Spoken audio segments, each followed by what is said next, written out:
Hello, friends.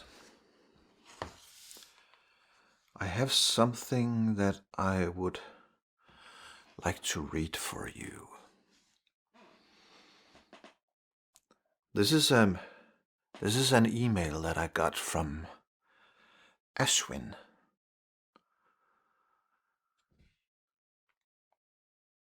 And we have a lot that we can learn from Ashwin, so please listen carefully.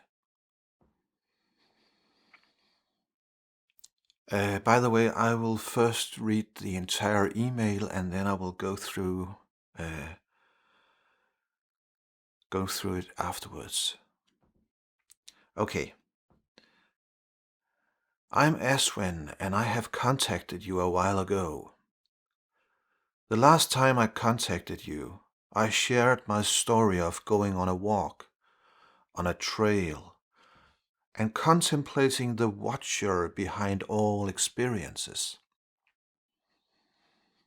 I ended up not being able to find a watcher behind the experience. Since then, I have been doing the same thing every so often when I go for walks. I have also been observing my mind for a while now, which shed more light into the patterns of the mind. Sometimes I sit with my eyes closed and observe the mind and the stream of thoughts. After a while, I get lost in the stream of thoughts, and then I realize it and bring myself back to the watching again. I even wondered, isn't it yet another thought when I realize, oh, I get lost in the stream of thoughts? That felt like another thought to me.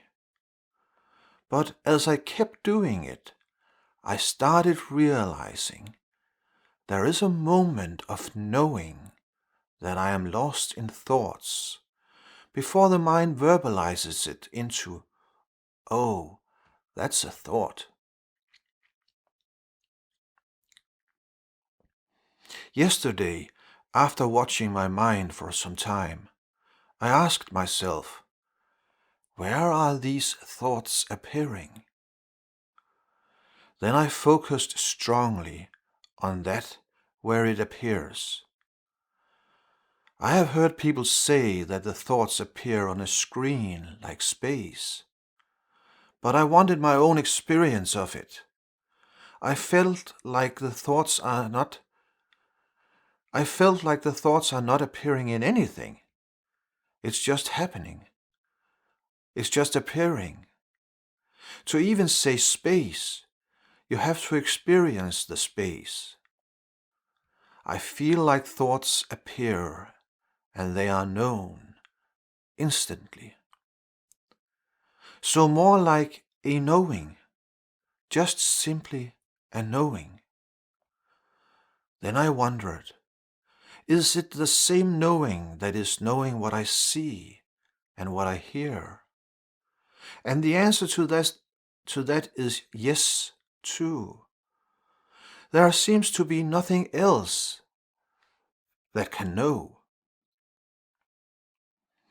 That made me wonder, so if everything is known, that includes the world, people and my own body and mind, everything is known.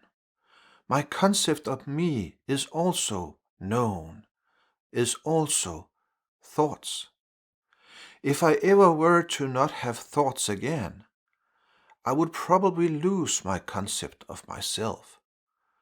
So thoughts of self-image concept are also known. But the knowing is not a person. It has no qualities of a person. Honestly, I can't find any qualities to the knowing other than the quality of constant knowing. So I ask myself again, who thinks they are a person? They are just simply back-to-back thoughts that keeps the story of the person going. Thoughts add filters to the experience, but who believes that thought? How could the knowing misidentify itself with anything? The knowing cannot identify with anything. It can only know.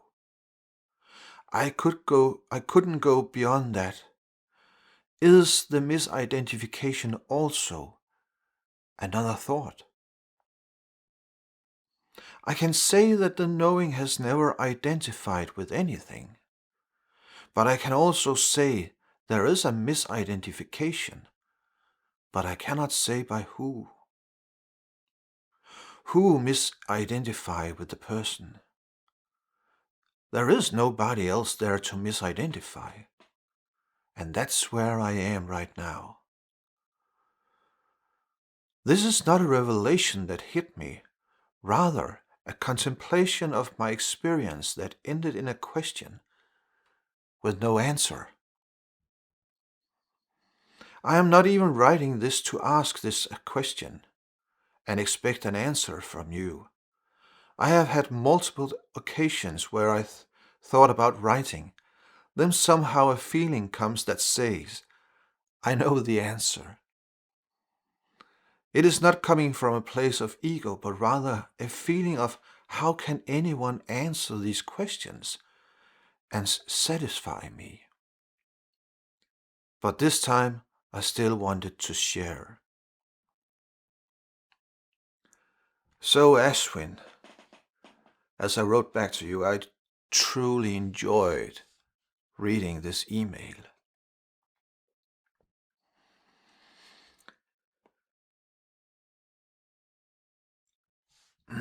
You are doing exactly what needs to be done.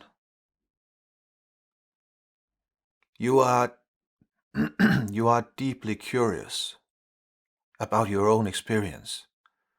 You are deeply curious about what it is that you are, what it is that is happening, what it is that is going on.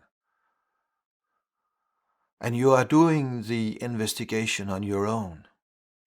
And yes, ultimately, nobody can tell you, except from yourself. But I will probably add a few pointers to you.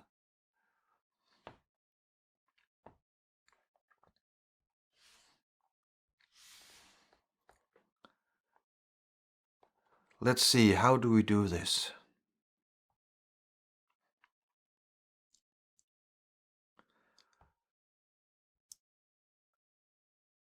Sometimes I sit with my eyes closed and observe the mind and the stream of thoughts. After a while, I get lost in the stream of thoughts and then realize it and bring myself back to the watching again. I even wondered, isn't it yet another thought when I realize, oh, I get lost in the stream of thoughts? That felt like another thought to me. But as I kept doing it, I started realizing there is a moment of knowing that I am lost in thoughts before the mind verbalizes it into, oh, that's a thought. Yes, that's it. There is a moment of pure knowing. That is you. That is you knowing. Not conceptually, but knowing. It is a pure, free, open knowing. And as you continue to ask yourself these questions, that in the beginning it's a tiny gap, but that gap will grow. it will keep on growing, and you will eventually come to a point where it will shift for you. And you will no longer say, "Oh, I have lost myself in thought." Instead, you will say, "Oh, a stream of thoughts has just passed through."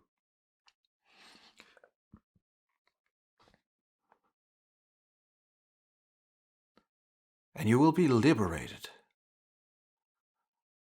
That gap of pure knowing is what we are looking for.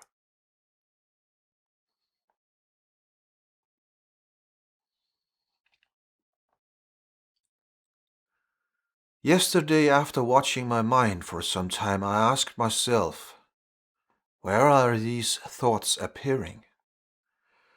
Then I focused strongly on that where it appears. I have heard people say that the thoughts appear on a screen like space, but I wanted my own experience of it.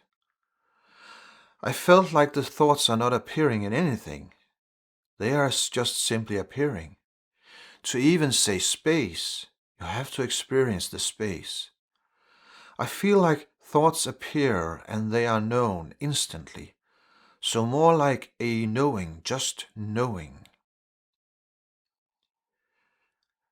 When we use metaphors and we say that the thoughts appear in space, don't take those metaphors literally.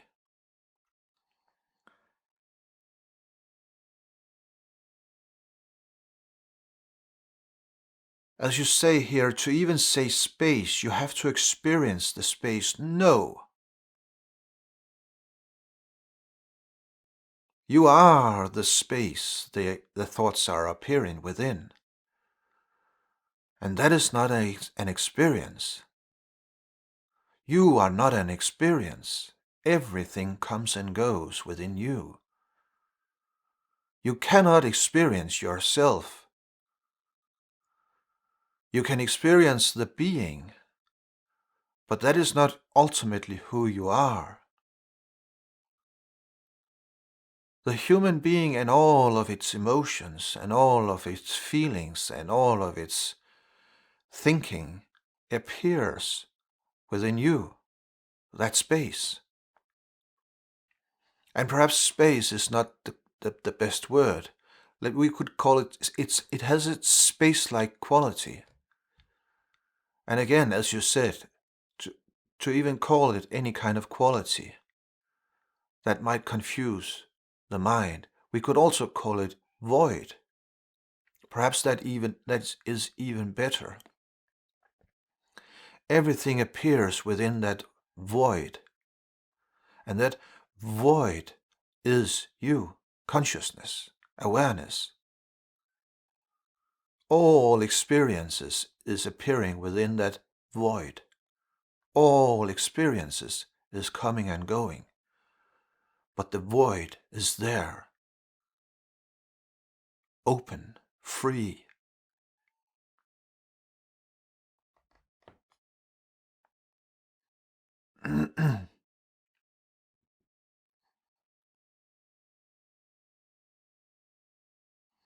That made me wonder. So if everything is known, that includes the world, people, and my own body and mind, everything is known. Exactly. My concept of me is also in thoughts. Yes, but the me, the ego, is a construct. That's not who you are. It is something that appears within the void, within the open space of consciousness, of awareness.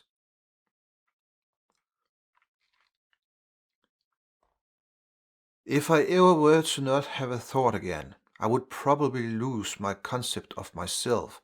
Absolutely, not probably. You would lose the concept of yourself. the concepts you have of yourself, the ego structure, it has to be thought into existence. It has to be, you have to think about it. Most of the time you do not notice that the mind is constantly thinking about itself and constructing the me structure. So, when thinking stops, for instance in meditation, all that is left is void.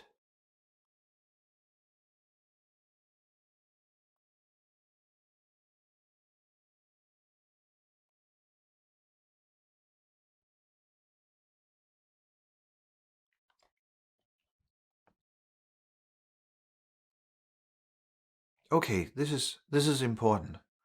So I ask myself again, who thinks they are a person? Nobody thinks they are a person. Thinking there is a person is just simply happening. There's not a someone who thinks that they are a person. That someone is the very thinking.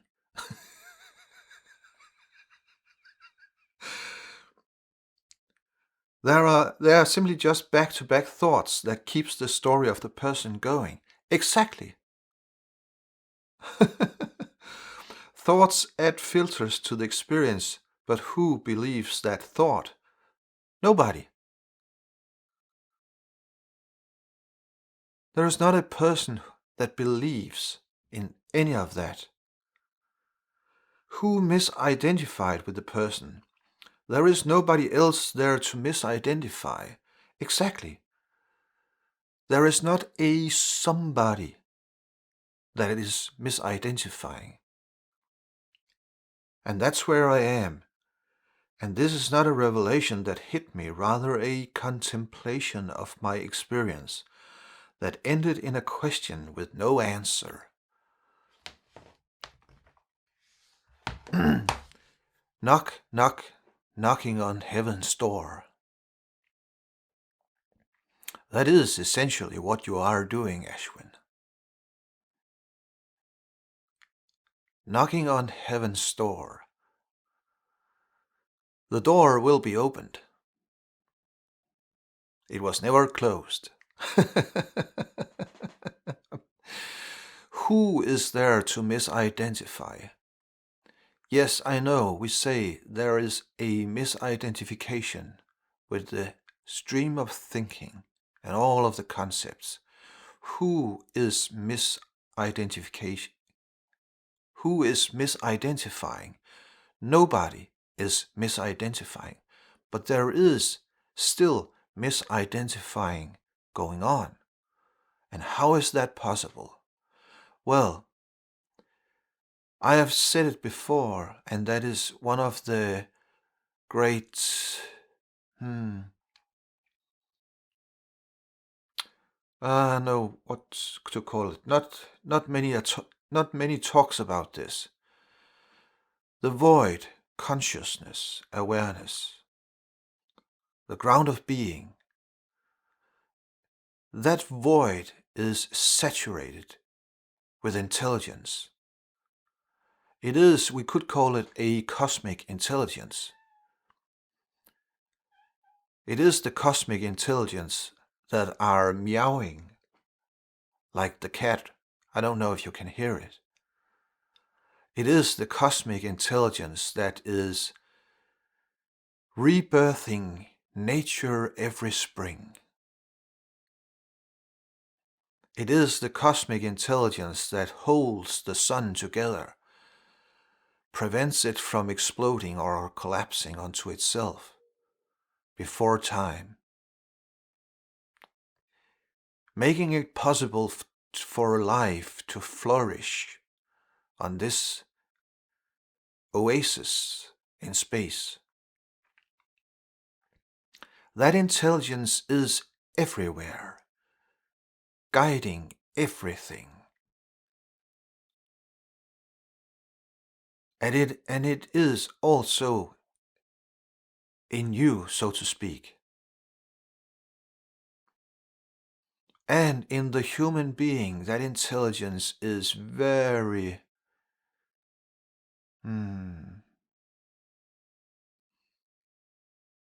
it is developed further than in most other places, although that intelligence in itself is fully developed. It needs nothing, it lacks nothing, but it has a kind of purpose in every living individual, in every living thing, inside everything, actually. And that purpose is that it wants to come to recognize its own creation. And that is happening right now in the human being. That intelligence in the infant is being programmed, is being indoctrinated.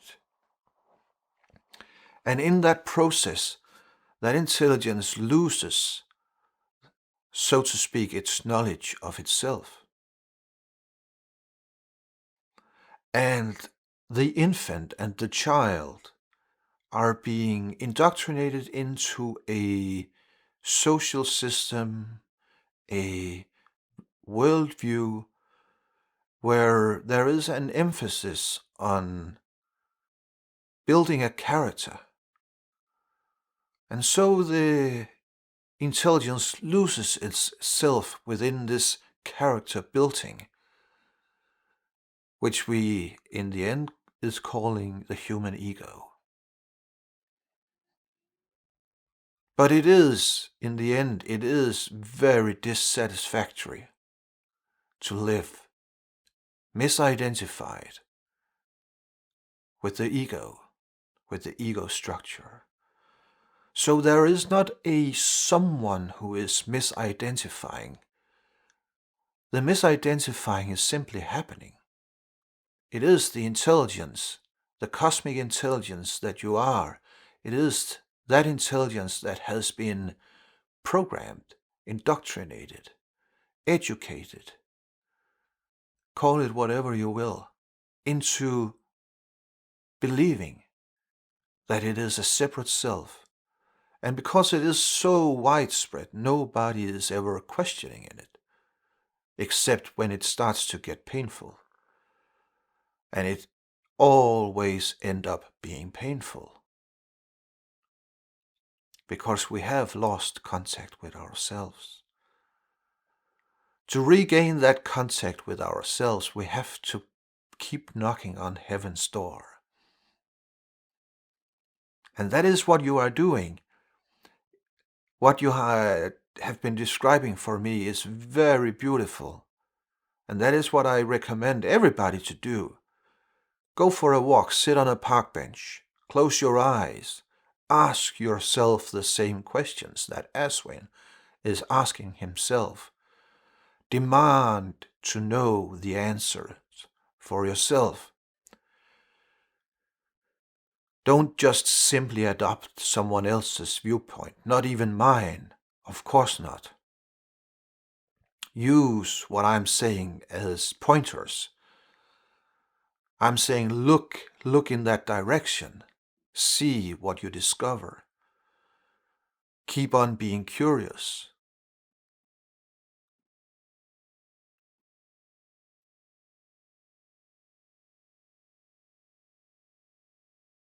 Thank you for writing, Ashwin.